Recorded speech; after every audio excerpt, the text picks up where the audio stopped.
السلام عليكم احبابي، كنتمنىكم تكونوا بخير وعلى خير وفي احسن الاحوال يا رب العالمين. اليوم غادي نقدم معكم واحد العسل اللي هو عسل الزبيب.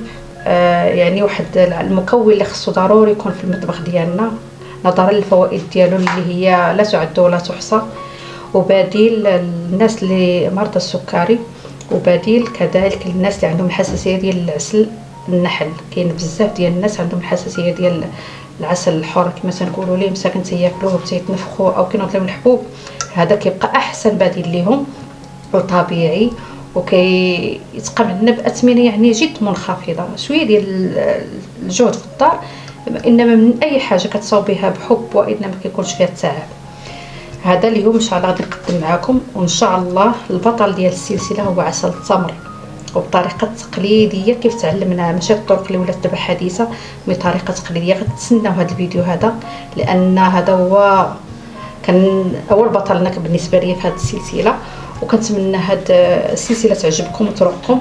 والحمد لله لقات اقبال بزاف، لا هي لا السكر التمر، يعني ماشي غير مرضى السكري اللي يحتاجوها، حتى الناس اللي كيتبعوا حميات غذائيه، مواد غير مصنعه، يعني في هادشي جديد كيبغيو هادشي تقليدي. ولهذا عجبني الحال بزاف، وتشجعوني باش نزيد مازال نبحث ونقلب في هذا المجال هذا، لان مجال خصب وفيه ما يدار. وتبعوا معايا الفيديو من الاول حتى الاخر، وشكرا لكم.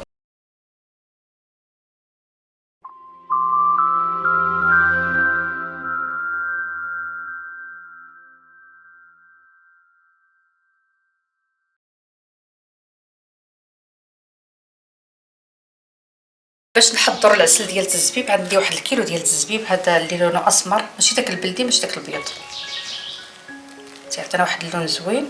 وعندي شويه ديال الريحان وشويه ديال الورد. صافي هادشي اللي كاين. ملي نقيت هذا الزبيب ديالي مزيان من العويدات، ولا كان فيه شي شوائب ولا شي حاجه كلشي كنحيدهم منه. غادي نصبو في هذا البول ديال،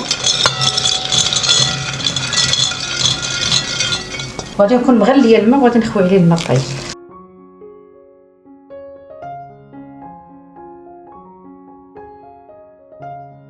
صافي غادي نغطيه بفيلم اليمونتير،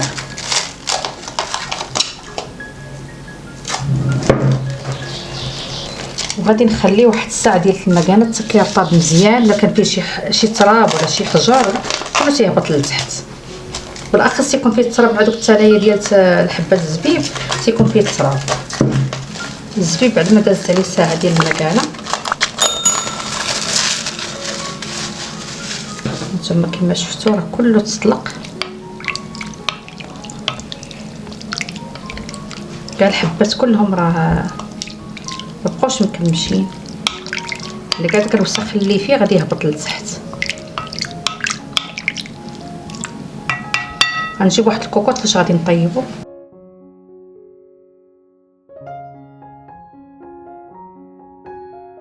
وغادي نبدا نهز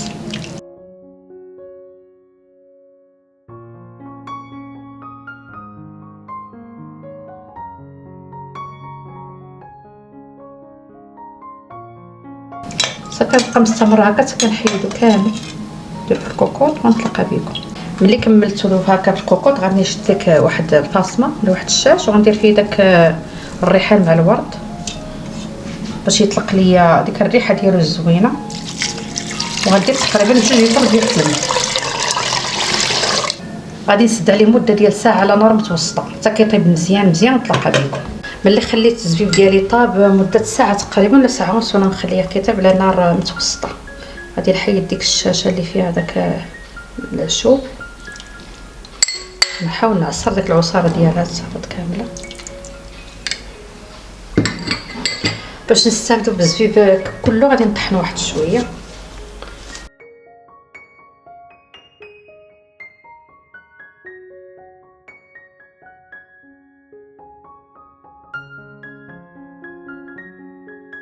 كيكون يبقى على هذا الشكل هذا. كنكون وجدت واحد البرمه، كنوجد واحد البرمه بالكسكاس كما كتشوفوا، واحد الثوب يكون رقيق من ديال حياتي ولا ديال الفاصمه، باش يخرج لنا غير ديك القطره، داك الدمعه ديال الزبيب. كنكونوا غاسلينو مزيان وكندوزوه في الخل باش ما يبقاش فيه ريحه دوك المنظفات ديال الصبي غادي نخويه كامل هنا.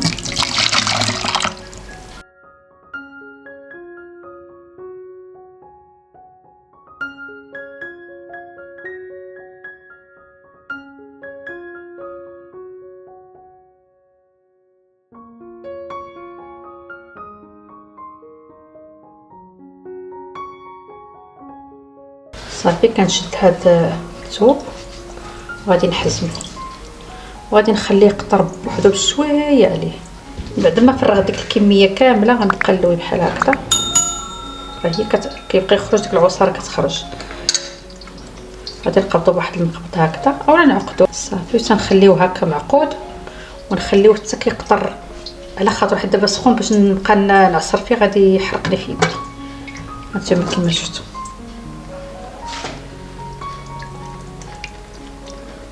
غادي نخليه نعطيه وقته حتى يقطر ونرجع معكم.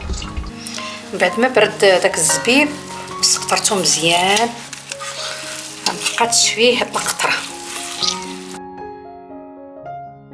ملي كيبرد كيسهل علينا باش نصفيوه. غتبقى داك الحشلاف هذا شفتوا كيفاش بقى. ملي عصرنا الزبيب كما هذا الشكل هذا غادي ندير فوق النار متوسطه حتى كيعقد. ملي بدا كيتقلص الحجم ديالو كما شفتوا بدا يكون هذا الرغوه غادي نبقى نتبعها بشويه ونحيدها.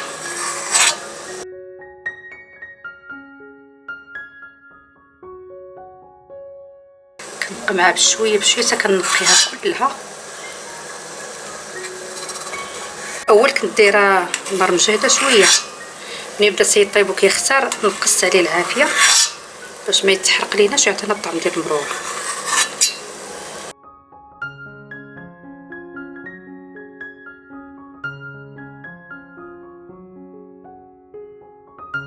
خديت واحد شويه درت فيها الطبيسيل وخليته حتى برد تيستيتو بحال هكا صافي. منين وصل لهذا القوام غادي نطفي عليه دابا.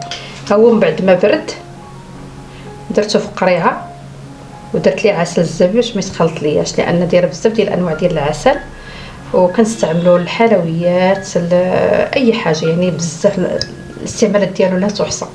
المهم ان شاء الله انتظروا الجديد ديال هذا العسل في المستقبل. وشكرا لكم. ما تنساوش تفرجوا في الفيديوهات السابقين وتسناو الفيديوهات الجداد وشكرا.